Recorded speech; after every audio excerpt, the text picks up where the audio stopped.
पवन सिंह को लेके दो बड़ी खुशखबरी। नमस्कार दोस्तों, मैं हूं अनीश राजपूत। आप देख रहे हैं अनीश राजपूत ऑफिशियल। आज के इस वीडियो में हम इसी के बारे में बात करने वाले हैं। इससे पहले अगर हमारे चैनल पर नए हैं तो चैनल को सब्सक्राइब कर ले, क्योंकि भोजपुरी की ताजा खबरें सबसे पहले हमारे चैनल पर आते हैं। कल पवन सिंह के मैनेजर दीपक सिंह अपने फेसबुक पेज के माध्यम से लाइव आए थे और साथ में विशाल सिंह भी थे। जिस लाइव के दौरान मगहिया जवान का रिलाई भी किया गया और बताया गया कि पवन सिंह का एक और गाना बहुत जल्द आप लोगों के बीच आ रहा है। आपने बिल्कुल सही सुना। बताया गया कि पवन सिंह का एक और धमाका होने वाला VYRL भोजपुरी के यूट्यूब चैनल से। बताया जाए कि गाना बहुत ही खतरनाक होने वाला है और यह गाना नोक-झोंक होने वाला है, जैसे कि आप स्क्रीन में देख सकते हैं इस गाने का तस्वीर।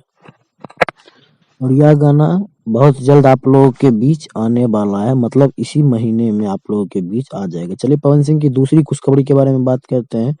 तो पवन सिंह का एक और धमाका होने वाला है पवन सिंह ऑफिशियल के यूट्यूब चैनल से। Pawan Singh official YouTube channel से एक और गाना आने वाला है। ये था छोटा सा अपडेट। आपको कैसा लगा हमें कमेंट बॉक्स में जरूर बताइएगा। मिलते हैं किसी अगले अपडेट के साथ, तब तक के लिए बाय।